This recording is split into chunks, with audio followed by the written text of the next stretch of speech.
Rabu 15 Februari 2023 yang lalu, Duta Besar Amerika Serikat untuk Indonesia, Sung Yong Kim, ini beliau keturunan Korea, berkunjung ke kantor DPP Partai Keadilan Sejahtera, PKS. Kunjungan ke partai politik ini adalah untuk kali yang pertama bagi Dubes Kim sejak dia bertugas di Jakarta sejak 21 Oktober 2020.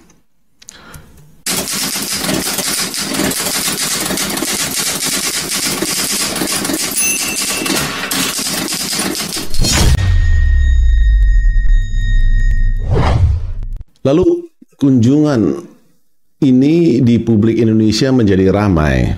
Banyak yang menarik kesimpulan, umumnya mengaitkan dengan dukungan AS kepada Anies Baswedan atas pencapresannya oleh PKS.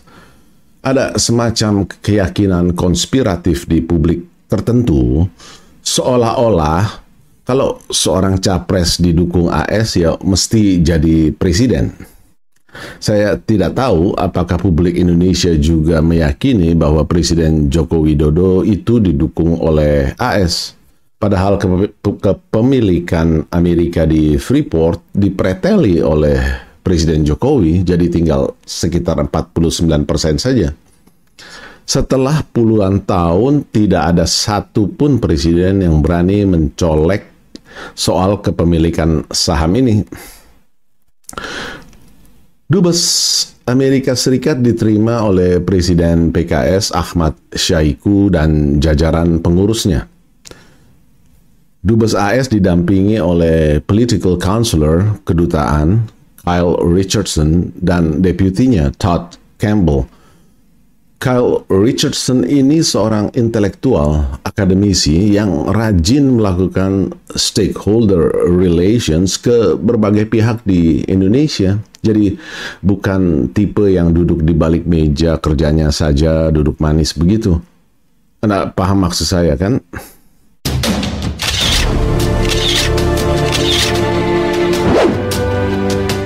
Saya melakukan statement analysis dan menurut saya hal ini tidak ada hubungan dengan soal pencapresan Anies Baswedan. Ada soal lain.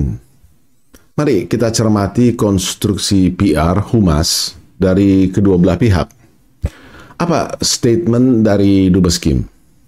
Pertama, Dubes Kim menyebut komitmen kuat mendukung demokrasi dan HAM menjadi salah satu pembahasan dengan Presiden PKS Ahmad Syahiku. Kedua, soal kedalaman hubungan Indonesia-Amerika dalam hal militer. Ketiga, membahas bagaimana Indonesia dan Amerika Serikat dapat meningkatkan kerjasama ekonomi, memperdalam kemitraan untuk menjawab tantangan global. Sebaliknya, apa statement dari Presiden PKS Ahmad Syahiku? Pertama, PKS sebagai partai politik di Indonesia mendorong kemitraan antara RI dan AS supaya semakin baik. Kedua, PKS berkomitmen untuk menjadi elemen bangsa yang ingin menjaga demokrasi di Indonesia supaya tetap sehat, menjunjung tinggi kebebasan sipil dan perlindungan HAM serta kelompok minoritas.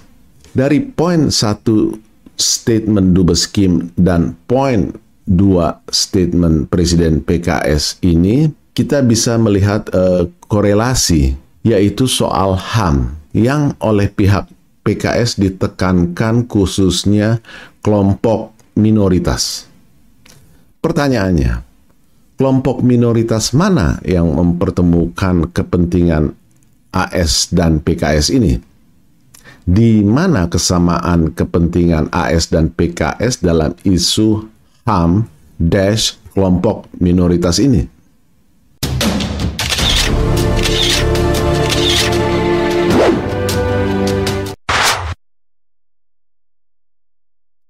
Kata Uighur itu sendiri merujuk pada kelompok etnis Turki yang berasal dari dan secara budaya berafiliasi dengan wilayah Asia Tengah dan Timur. Uighur ini diakui sebagai penduduk asli di wilayah otonomi Uighur Xinjiang yang kebanyakan menganut Islam Sunni dengan karakteristik kuat dalam hal sufisme. Mereka adalah salah satu dari 55 etnis minoritas yang diakui oleh pemerintah Cina, jadi resmi. Diakui pemerintah Cina juga sebagai minoritas, apa yang disebut minoritas regional. Nah, kata minoritas ini perlu digarisbawahi karena nyambung dengan statement PKS tadi. Konflik atas nama ketidakadilan sosial dan kebudayaan di antara etnis Uighur dan etnis Han di provinsi Xinjiang ini sudah lama bersifat laten. Maka gagasan untuk merdeka dari Cina juga bukan baru belakangan ini muncul. Letupan-letupan dari yang bentuknya demonstrasi jalanan sampai terorisme juga sudah sering terjadi. Uyghurs have often protested about being oppressed. Many have called for their own state, and some have organized attacks. While China hosted the Olympics, a series of bus bombings were claimed by a group called Turkestan Islamic Party. In 2009, there were riots and fighting between the Uyghurs and Han Chinese, and 200 people died, most of them ethnic Han. And in 2014, a bombing at a market and a knife attack at a railway station killed 30 people and injured more than 200. Teror di 2014 inilah yang membuat pemerintah Cina mulai mengambil sikap keras terhadap etnis Uighur. Kita tahu tensi politik antara Amerika Cina sudah 2 tahun belakangan ini semakin meningkat. Dan dalam geopolitik fokusnya ada di kawasan Indo-Pasifik. Setelah soal penembakan balon Cina di wilayah udara Amerika Serikat beberapa waktu lalu, pada 23 Februari lalu, Amerika mau meningkatkan tentaranya untuk melatih tentara Taiwan. Masalahnya, penempatan tentara Amerika ini sifatnya permanen, bukan seperti Garuda Shield kita yang setelah beberapa minggu tentara Amerikanya pulang. Penempatan permanen ini menambah jumlah dari sekitar 30-an menjadi sekitar 200-an tentara di Taiwan. Apalagi baru tanggal 1 Maret lalu, ini bikin tambah runyam, pemerintahan Biden itu menyetujui penjualan paket senjata, khususnya missiles, untuk pesawat tempur F-16 ke Taiwan. Di mata pemerintah Cina, hal ini tentu saja terlihat sebagai provokasi yang kurang ajar. Di tengah memanasnya tensi politik di kawasan Indo-Pasifik ini, Amerika juga sedang memiliki kepentingan atas wilayah Xinjiang. Provinsi di Cina ini ukurannya lebih dari 2 kali luas Prancis. Provinsi Xinjiang kaya minyak bumi, gas, dan 20% produksi katun dunia itu berasal dari provinsi ini. 80% produksi katun Cina berasal dari Xinjiang. Nah, selain itu, perhatikan ini soal aspek geopolitik lainnya. Sebagian ruas dari apa yang disebut Belt and Road Initiative Cina melintasi wilayah Xinjiang. Belt and Road Initiative atau BRI ini adalah strategi pembangunan infrastruktur global yang diadopsi oleh pemerintah Cina pada tahun 2013 untuk berinvestasi di lebih dari 150 negara dan organisasi internasional. Seperti misalnya highways antar lintas negara, lalu jalur kereta api lintas negara, teknologi, dan sebagainya.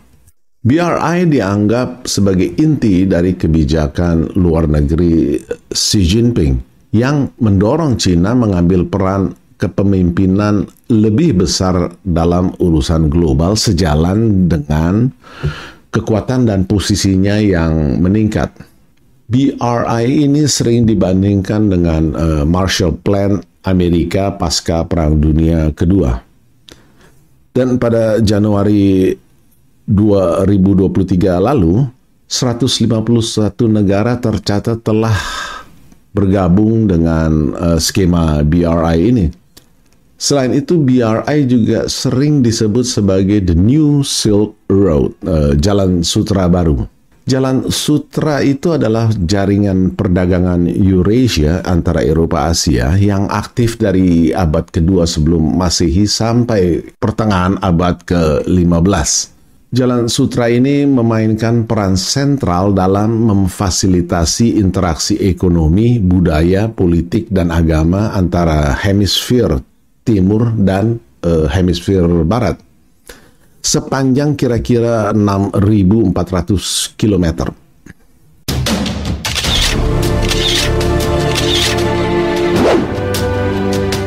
Sejak 2014 itulah pemerintah Cina meyakini bahwa tindakan keras yang mereka ambil terhadap etnis Uighur ini adalah untuk menghentikan terorisme. Sedangkan Amerika Serikat dan dunia Barat meyakini bahwa ini adalah pelanggaran HAM terhadap hak-hak minoritas di provinsi Xinjiang itu. Dari sudut pandang Cina, ini adalah soal keutuhan kedaulatan wilayahnya atas upaya separatisme yang menempuh cara-cara terorisme. Jadi ada isu radikalisme juga di sini. Tindakan keras yang diambil adalah cara Cina, the Chinese way, karena yang memahami masalah adalah pemerintah Cina itu sendiri. Itu intinya. Ya, mirip seperti kita dulu dalam soal Timor Timur, sekarang Timor Leste. Saat diplomasi kita di bawah Menlu Ali Al-Atas berjuang menghadapi opini internasional yang juga bernada dasar HAM, hak asasi manusia. Maka tidak heran dari sudut pandang Barat, the Chinese way ini melanggar berbagai isu humanitarian. Banyak isu disoroti antara lain soal kamp konsentrasi, soal hak asasi wanita, soal cultural extermination atau pemusnahan budaya, soal brainwashing, cuci otak, dan sebagainya. Nah, soal kamp konsentrasi misalnya, Cina menyampaikan itu adalah vocational training center untuk suatu upaya eradikasi ekstremisme. Bukan seperti Gulag di era Uni Soviet dulu, sebagaimana yang menjadi versi Barat yang terlihat seram itu. Bagaimana sikap resmi Indonesia soal Uighur ini? Pada bulan Oktober 2022 lalu, Amerika Serikat dan sekutunya mengusulkan kepada Dewan HAM Perserikatan Bangsa-Bangsa PBB agar dilakukan debat tentang pelanggaran hak asasi manusia kepada Muslim Uighur di Xinjiang. Kementerian Luar Negeri RI menolak usulan penyelenggaraan debat dari AS dan sekutunya ini. Direktur HAM dan Kemanusiaan Kemenlu RI, Ahsanul Habib, menyampaikan penolakan Indonesia adalah karena kita tidak ingin Dewan HAM PBB dipolitisasi oleh negara yang berkepentingan. Konstruksi statement Habib begini. Pertama, Indonesia selalu bersuara mendukung kaum Muslim yang tertindas di dunia, baik di Uighur, di Rohingya Myanmar, maupun di Palestina.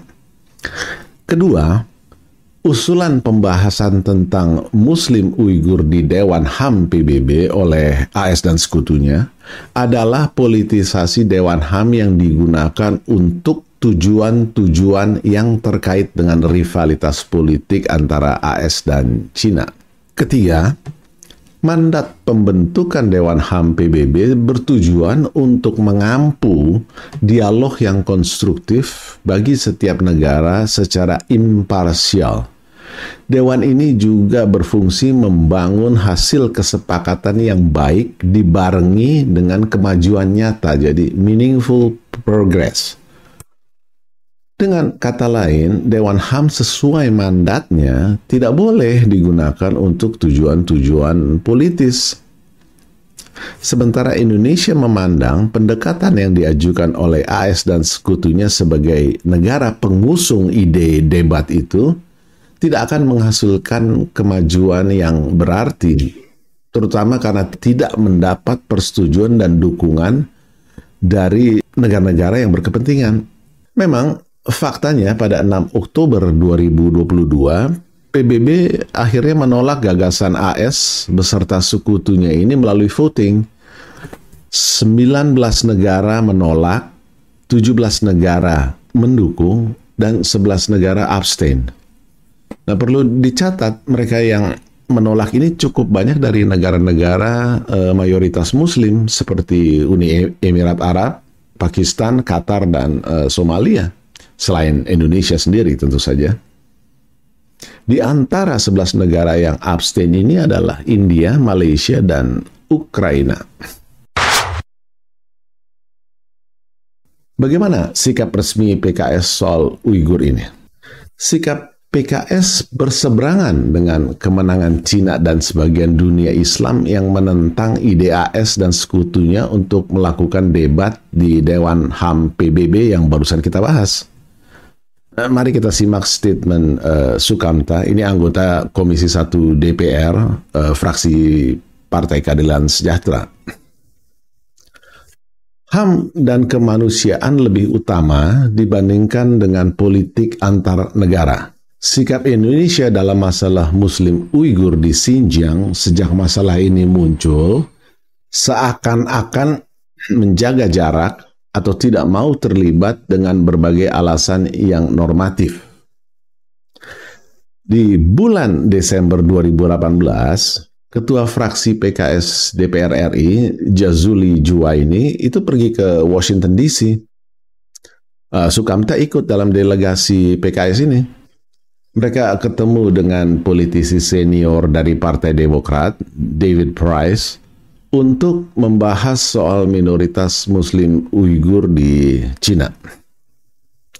Tagline dalam siaran pers Jazuli begini: tanpa bermaksud mengintervensi politik luar negeri pemerintah AS, kami berharap kesamaan mewujudkan perdamaian dunia, pembelaan HAM, dan pembebasan rakyat yang masih terjajah seperti minoritas Muslim Uighur. Nah, selain PKS, tentu saja ACT, ini aksi cepat tanggap, juga berkepentingan agar masalah Muslim Uighur ini terus digaungkan, sehingga dengan demikian semangat solidaritas bantuan tetap terjaga, tetap viral.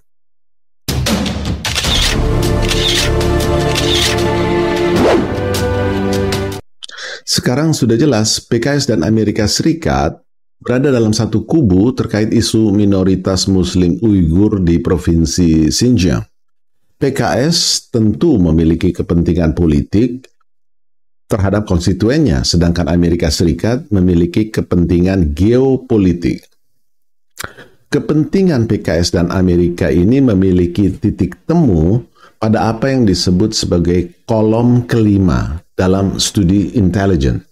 Apa yang dimaksud dengan kolom kelima yang dalam bahasa Inggris disebut the fifth column? Kata kolom dalam bahasa Inggris, column, itu memiliki banyak arti. Bisa berarti pilar, bisa berarti kolom atau ruang atau bidang tersendiri. Tetapi secara esoteris dalam dunia militer, kata ini artinya kesatuan pasukan dengan misi tertentu. Presiden Amerika Franklin D. Roosevelt di bulan Mei tahun 1940 pernah berpidato tentang potensi ancaman terhadap keamanan dalam negeri Amerika Serikat. The Trojan horse, the fifth column that betrays a nation unprepared for treachery. Roosevelt merujuk pada kejatuhan Prancis atas serbuan Nazi Jerman yang terjadi sangat cepat di musim panas tahun 1940 itu. Dan kekalahan Prancis bukan karena faktor militer, tetapi karena kelemahan dan kepanikan publik yang diciptakan oleh kolom kelima Nazi untuk menggerogoti perlawanan Prancis.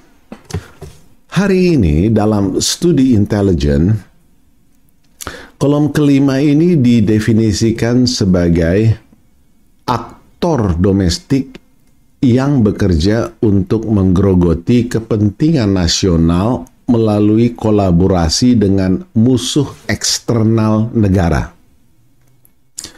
Itu makna dalam konteks militer yang adalah hard power. Sekarang dalam konteks diplomasi yang soft power, konsep the fifth column ini diwujudkan dalam apa yang disebut sebagai multi-track diplomacy. Nah, Anda lihat ada banyak jalur atau track yang bisa diambil untuk membentuk kolom kelima ini. Bisa business to business, bisa melalui kaum intelektual, kalangan media, NGO, tokoh-tokoh terkemuka, dan sebagainya. Anies Baswedan itu sudah tidak perlu digarap lagi untuk menjadi bagian dari kolom kelima Amerika Serikat. Dia adalah penerima beasiswa Fulbright untuk studi master dan PhD-nya. Tokoh-tokoh PKS lah yang perlu digarap oleh Amerika Serikat untuk kepentingan geopolitiknya di kawasan Indo-Pasifik, khususnya dalam isu Muslim Uighur, untuk menghantam Cina. Dengan modal suara sekitar 11 juta kaum muslim pada pemilu 2019 lalu, PKS tentu saja qualified sebagai the fifth column, kolom kelima di mata Amerika Serikat. Tetapi Amerika Serikat itu tidak bodoh. Mereka juga tahu di pemilu 2024 nanti yang akan jadi presiden bukan Anies Baswedan. Amerika tahu kepemimpinan nasional di Indonesia itu domain kaum nasionalis. Belum ada sejarahnya Islam politik memegang kepemimpinan nasional. Kalau soal intelijen, Amerika Serikat masih nomor 1 di dunia. Sampai jumpa dalam edisi AI berikutnya. Tanah airku tidak kulupakan, kan terkenal